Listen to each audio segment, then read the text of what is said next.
Well, as normal, I'm getting a late start. There's not much left of that sun, but I'm going to give it a college try and see how far I can get tonight. Let me rotate my camera. So fit and finish on what I've gotten done with the jambs and the transoms, the mock headers, all good. So now I'm working on this transom here, which is a sliding window. Taking a look. I don't want any rain inside the house. So that gives me a little bit of an angle if you look at my bubble on the 6-inch.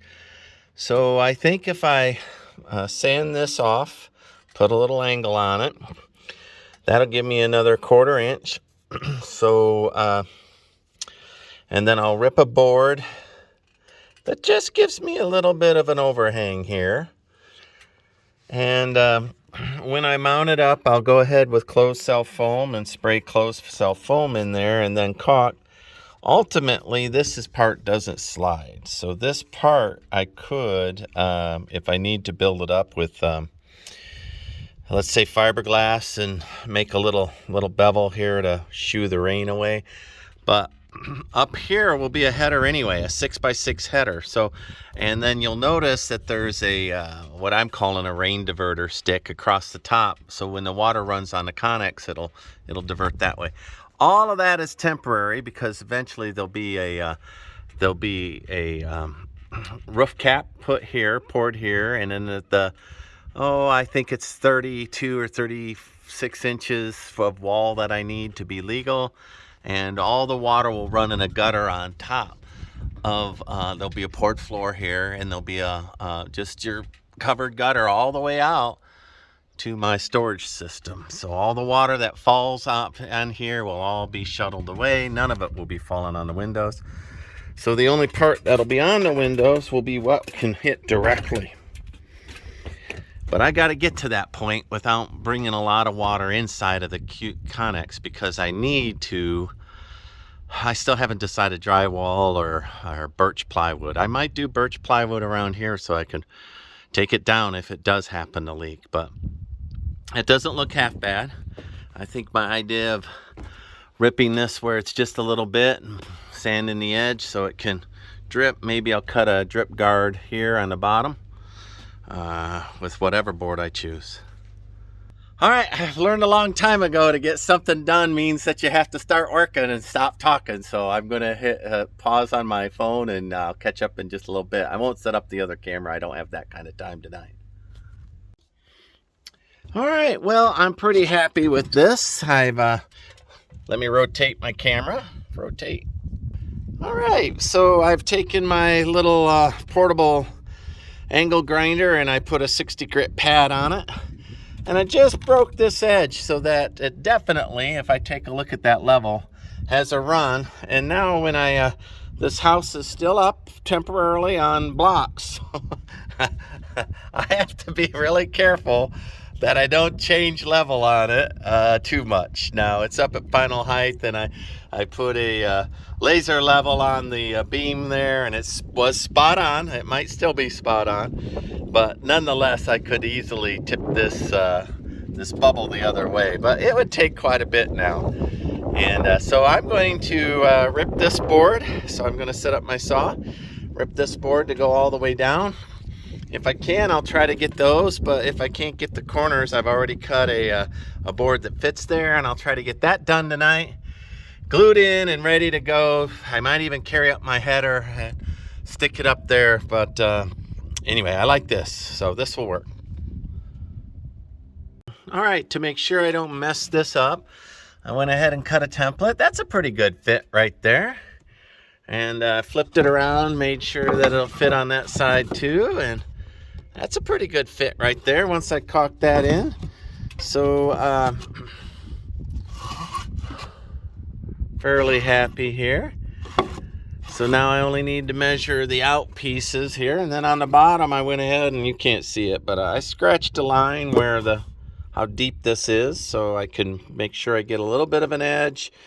And maybe based on the angle, I won't need to score a little drip edge on the bottom. Maybe. I'll think about it. So looky there with my little template. That's not half bad. That's not half bad. Once I get that glued in, I'm going to caulk that. Caulk, caulk, caulk. Not bad there. Not bad there.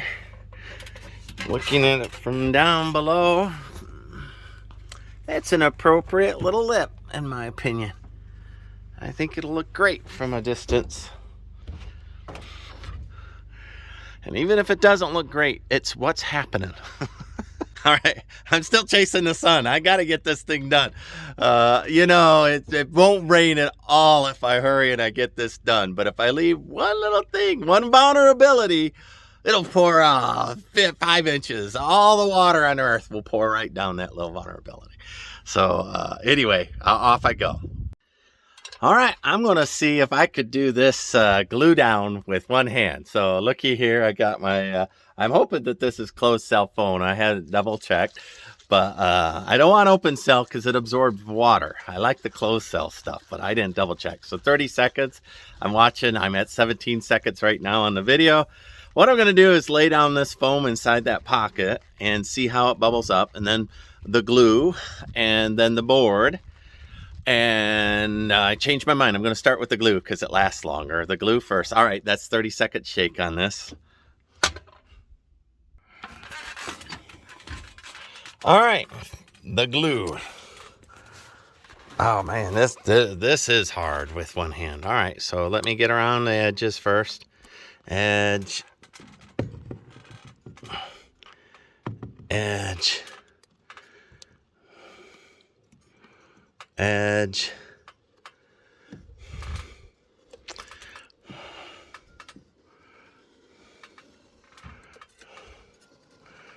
I have got to tell you, internet, you need to like my videos because this is super hard. I mean, like really massively hard.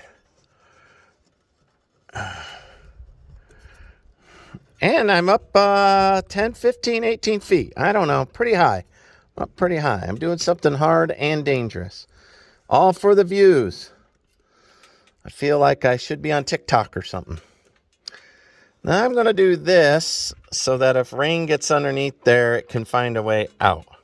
So see that? If rain gets under there, it'll find a way out. Rather than put a line that would hold, like be a dam. I don't want to do that. All right. There we go. There's the glue. Step 1 done. Banded chip. All right. There's my spray foam. Step 2. I don't know about this.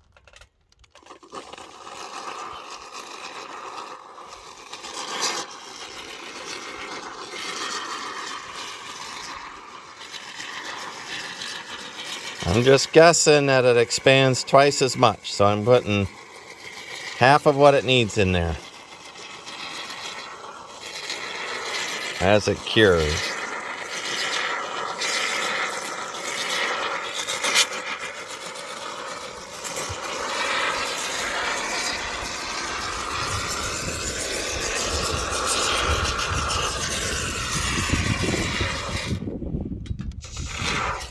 All right, it's already getting high. Step 2, done. Man, one-handed is really, really, really hard. Step 3, putting the board in. It's in place down there. It's in place here, maybe, is it? It's not. Is. All right. All right, so now step 3, put some clamps on.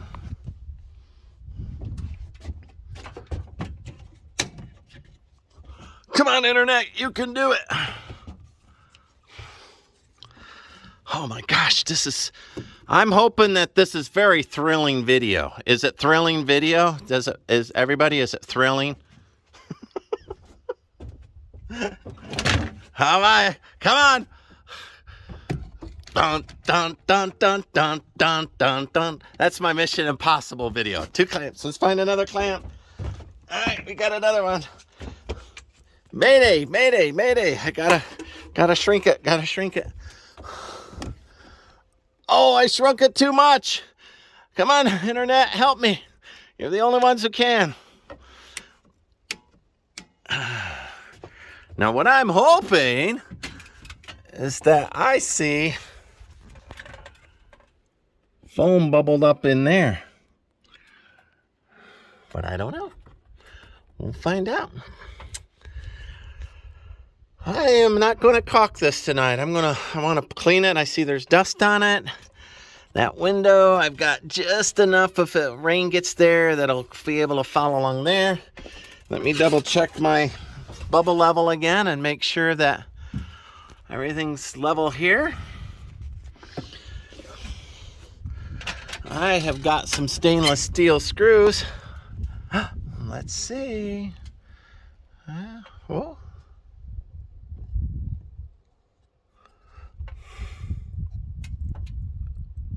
Uh-oh, internet. Uh-oh. Steve might be planing, or actually, I think I'll Bondo it there. Oh, dear. Oh, dear. The adhesive was enough to mess up my bevel.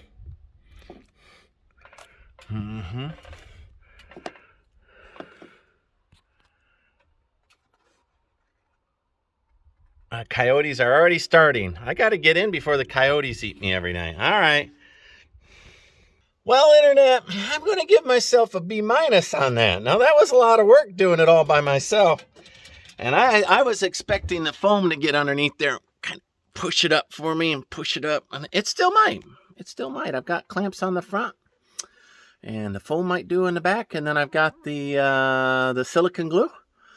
I didn't want to go crazy on this because my opinion is in your home. That'll be here in 1,000 years. The 4x4s will be here. They're all treated. That sill plate is going to wear out. Even if I linseed it and urethane and I'm going to do all those things, that's going to wear out. The sun's going to impinge on it and the water's going to stay on it. So I built this with the idea that somebody with a hammer and chisel can pull it out. So that's part of my secret of a 1,000-year home is leaving stuff that has to be fixed fixable. And that would include the plumbing. That's why I raised this thing 2 feet off the ground. So some poor soul in, let's say 70 years. I might get 70 years out of rainwater because I won't get hard water buildup. 70 years will be crawling underneath there to replace my my pipes.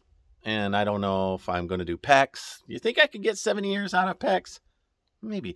But the important thing is it'll all be completely accessible. It's not running a million places in a million ways in a million. It's accessible. So somebody, when they do find a leak, will be able to repair the leak. And that somebody could be me if I'm here in 20 or 30, maybe 40 years max, 40 years max. But 1,000 years from now, they're going to replace that sill plate a couple of times. I'm going to guess they're going to replace these windows in 100 years. I think we'll get 100, 120 years out of these windows. The stained glass, I'm going to guess 50 to 60 years. If I put the storm windows in front of it that has the ceramic coating to keep the solar energy from destroying the lead, maybe 100 years on it. So, but all of these things are standard and somebody will have to replace them. And 1,000-year home doesn't mean everything in the home will last 1,000 years. It means the home itself with standard and good maintenance, with a jack of all trades and a master of none, and an average person could maintain this thing for 1,000 years. And I believe that I'm on the right track with that. All right, I'm all done sort of ish with tonight. I might do one more thing. I might put the little posty. I've got this in place setting, and I've cut these already for the trim pieces. I might put those in place. So we'll see. Well, now that's not half bad. The sun's gone. All that I got is a little bit of sunset. So this is a pretty good camera. All right, let me rotate. Let me rotate, and we can all look at my work, and tomorrow I'll get the header. All right, so I've got the The trim piece is in place. I've got the jambs ready. I've got the drip sill plate ready. This sill plate, now I still got to fill that with caulk. I got to chase that with caulk. I got to caulk everything. But I think that looks pretty darn good. And it's too late. I'm tired. Lifting a header, and there it is. You know, it's every bit of 8 foot. It's huge. I got to put a center point on it, and I'm going to use the window as a center point and align it. It's too late for me to lift that for sure. I'm tired. Worked a full day and worked on the house until sundown. So I'm going to clean up just to keep the dew off my power tools. So, but overall, I could not be happier with this particular situation. Let me rotate it. Yep, that's turning out to be quite a little showpiece, I think. Cedar trim. I'm very, very happy with that. All right, I come to the hardest part of this build, and which is to muscle up the header up there, and then I have to mark it and chisel out the mortise and tendon part on both sides. Let me rotate. So there it is. Now I'm going to set up a camera just in case I end up dropping it on myself and doing myself in. That way they can play it at my funeral and everybody can laugh and laugh and laugh. Maybe send it to, maybe it'll be my one breakout viral video that'll get me all the views, and unfortunately I won't be around to enjoy it. I'm going to get the other camera set up here, even though I broke the microphone and I don't know how good the focus is on it anymore, and set it up on the roof of that truck and have it video me. I got to have both hands on this particular project. I'll put a bolt in there and leave it stick out a little bit, and bolt in there and leave it stick out a little bit so that I can rest the 6x6 on it as I go up. I'll clamp the 6x6 there in a couple of spots and put on my back brace. I'm using the onboard mic. I think that's probably pretty thin. You'll hear it while I'm here, but as soon as I go over there, you won't hear it. And I think that'll get everything in frame as I work. Maybe. Let me step back just a smidgen. Alright, Hank won't bump my camera. There we go. I think that'll get the truck and me and that. Well, the first thing I'll do will be put in those safety bolts at the top that I'll use for the beam.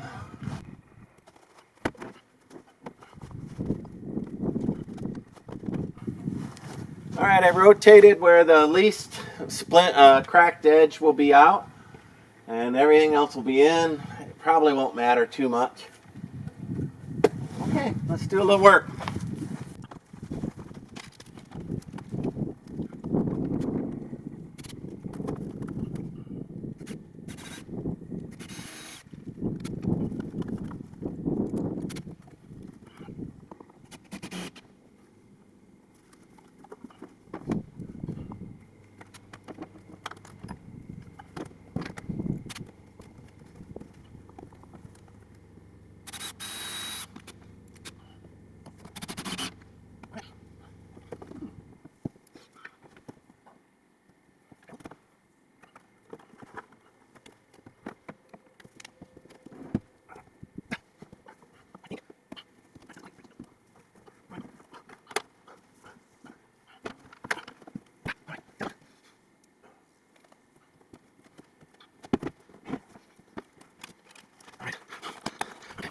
As you could see, attempt number 1, there's no way in the world that I was going to be able to control that log long enough for me to safely do that. The door was, of course, about 3 feet shorter than this window, so there's quite a bit more weight. So idea number 2 is to pull my truck away, bring in my tractor, and with clamps on my fork truck and lift that log as high as I can via the forks. And from there, I feel like it'll be a little safer for me to muscle up. Hoping I only have maybe 6-8 inches, but going up and down that ladder. When I had the door, the ladder spanned the inside and the outside, so I was able to put the ladder in a safer position. I was more in control. It was less weight, less of a span, which meant the fulcrum was different. Or I'll just wait until I get at least a spot on this one. So that's the problem. doing it yourself way out in the bush. What am I going to do? Call old Hank and have him climb up with his hooves and do this thing? There is my nearest neighbor is a little spell, and I suppose I could ask him to come and put this thing up. So, but let me try the fork truck idea. I'm going to stop this video now. All right, this is Steve at 1000-Year Home. So I'm still working on getting that header up to there safely without injury. Years ago, I had a boss who I liked. He's since passed away. He had a story. When he was a young man, they went and visited Canada quite frequently. And one year they're up there, somebody was gathering firewood and swung the axe and missed the firewood and hit their leg. And they were 4 hours away from everywhere. And just a small injury, a moment of discretion. And I don't recall if the person died, or I don't recall, that part of the story escapes me. But what stuck with me is the fact that they were out in the bush and in a controlled environment. Hunting and fishing is dangerous anyway. But from that day forward, they had no axe, a few firewood. You had to gather it already up on the ground. There was no firewood chopping up there. And the thing with Naked and Afraid or Bear Grylls miss is when you're out all by yourself, you really can't afford to even make a mistake. And this is, lots of things I don't control. I don't control that ladder. I don't control the weight and wind. I don't control So, and I sure can't afford to get hurt if I'm going to build this thing. So I do a swivel camera, and I'll put up my other camera. Here's my idea now. All right, so I went ahead and put a couple of clamps on the headache rack here so that I can lift this. I want to see how high I can lift this, so I'm going to lift it as high as it'll go. And I'm hoping that there'll only be a little bit. I'll go up in there and see if I can muscle it around. And then I'm going to put just a 2x4 up there and clamp it in, and then I'll scribe the tenons, mortise rather, that I'll need to cut in this one on a 2x4. That's 18 pounds, that I can control from that. And anyway, so then I'll come down and I'll transfer it here, and I'll scribe it in, and I'll cut the mortises in there and pockets, and then I'll put it up. If I don't feel like the fork truck idea is going to work, then I'm going to have to get a rope and cable, as well as a come along and a snatch block, and rig it up to the roof to that beam and pull that beam up that way. So I'm not going to quit. I'm not a quitter. But I also, that old boss of mine, his story sticks with me. They went out into Canada to have a good time, and 4 hours later, somebody is nigh on to death because of a moment in time. And I don't want to be that moment here, right? I want to get done with this thing. All right, so I'm going to set up the other camera, and we'll see how that goes.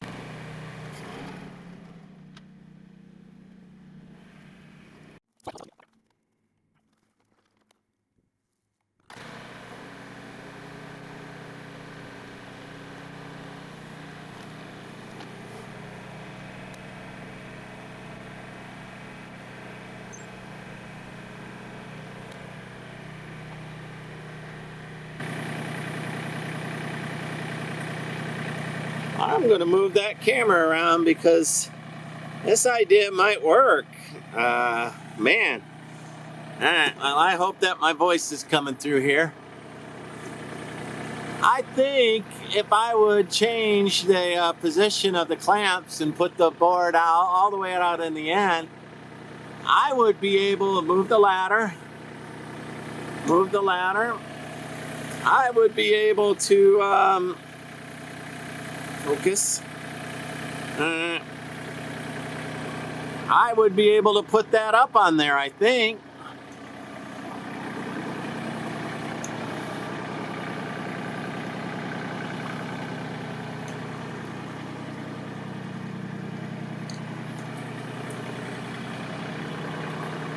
Yeah. All right, reset, restage. I'm going to see about, I'm going to pull that ladder out, back the tractor up, reset all the point. See if I can put that physically up on top of there with the fork truck, then come over the top of it with my ladder. That would be amazing. I could safely scribe and do all the work. We'll see.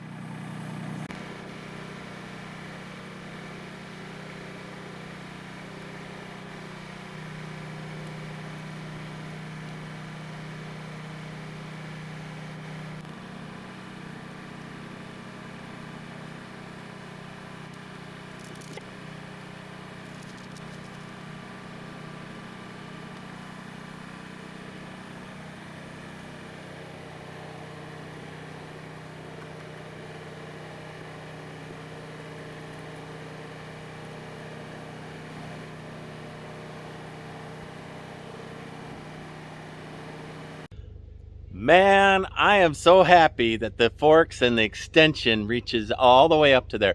So that's a game changer for me. So they make extensions that you just bolt on to your forks. And if I add another foot and a half to that, do some modifications, I'll be able to lift sandbags, earth bags that high, which means doing the wall is suddenly, instead of just a 50% height worry, man, I have got the tool to be able to reach all the way up to the top of that Connex and be able to safely build.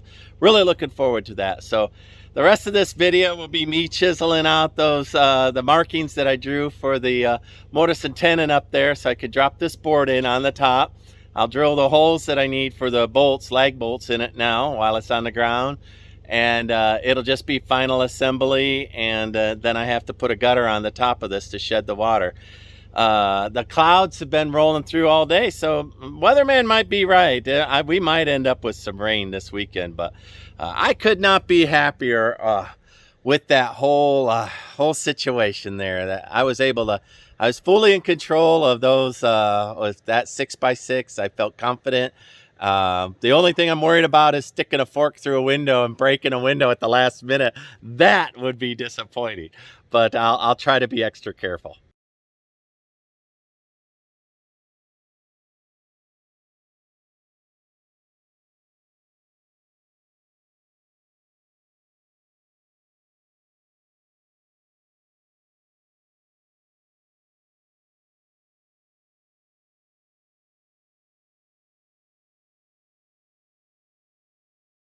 Okay, so that's the mortise that I carved in there. I'm going to bevel this just a little bit so that it can just slide in one way or another. I didn't bolt the top of that post with the idea that it would give just a little bit one way or another if I drew these lines wrong. That's not too bad. That looks pretty darn clean for a hand chiseled, hand carved mortise. So now I just have to duplicate it over there.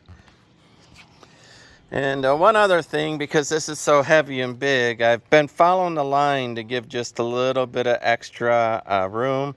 So when I get up there, I know that it's going to be a little sloppy. And I'm going to glue it and drive lag bolts through the top. This is the bottom side that you'll see from the underneath. And I think that will be it. Pretty happy. That looks pretty darn good.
All right. Well, looky there. All done. I am so happy nobody got hurt, because that somebody who might have got hurt would have been this dude. So the tractor idea worked great, and now I have time to buy some extension forks for the front of the tractor and get another foot or two up higher, and I'll weld some black brackets in or bolt some brackets in.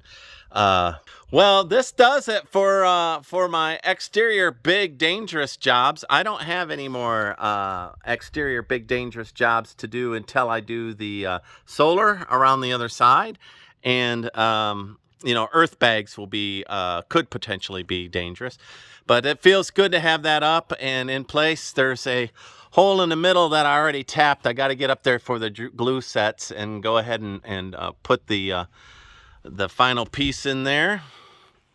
Looking good though. These big timbers on a small framed house. Ah, man, they are worth the investment of time. They are worth it. So, and of course it'll shoo the rain away from the windows as best as possible. Ultimately, I'm just going to cut a piece of wood, temporarily plywood, to put in those spots until I can cut enough mesquite to do a chevron pattern, which I think will be amazing. It's all done. I need to do sills on everything. There's no sills on any of the bottoms, so except that one, but that one needs storm windows. So I've still got to caulk and do some other work, right? Just some busy work. I doubt I'll do a video, but I will do, once I get all the way done, a final wrap-up video of how nice this looks. And we'll go from there. But I am very pleased. The large timber framing cut out, mortise and tenon, only there's lag bolts instead of tendons, right? They're lag bolts, but still looks really good. And I feel real good about the construction. It's solid stuff. All right, this is Steve at 1,000 Year Homes. Like, subscribe, follow me along. I'm going to continue to do creative stuff on a Connex build, because the Connex is just the interface that I'm using to connect other materials to it. And it's going to end up looking like a Santa Fe mission style house with a great room, a reciprocal ceiling, hand-cut timbers, big statements in a small house that I think collectively will add up to not be a small house. It'll be, I'm going to guess, maybe 1,800 square feet or so. Pretty big for a retiree bachelor dude. So, all right, like, subscribe, follow me along. I'm just so pleased. I want to go to dinner, maybe get a steak. It's a Friday night. Bye, y'all.